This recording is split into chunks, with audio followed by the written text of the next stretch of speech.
Well, I'm horrified at the outcome, but I can actually understand the whys in terms of the fact that you can't have an indefinite prosecution.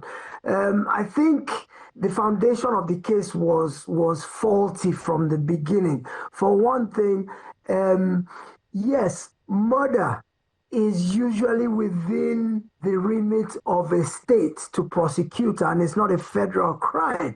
But in this particular case, I think there were special circumstances in terms of the fact that this was a targeted execution of a person who was on a national mission.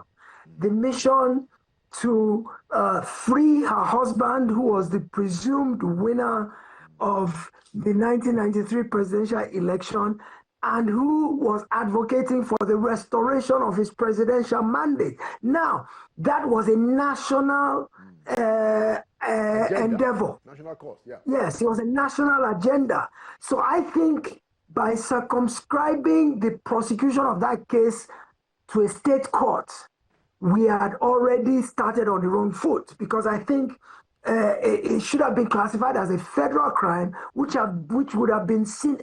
There is a massive difference, and I'm sure the lawyer in the court, in the studio, will tell you this. I'm not speaking from a legal knowledge standpoint, but there's a massive difference between federal court and state court in terms of court procedure, in terms of the actual weight and gravitas of each court, and how serious the matters are followed up and prosecuted. If this thing had been taken up in federal court, I doubt it would have seen this sorry end. I don't know why Lagos State had 9 years to file the documentation on this Supreme Court appeal and never found the wherewithal to do it, because Lagos State was a mere bystander in this matter. It didn't really, other than the average Nigerian, it didn't have that much of a vested interest in the outcome. And so it was just another matter that they didn't pay much attention to.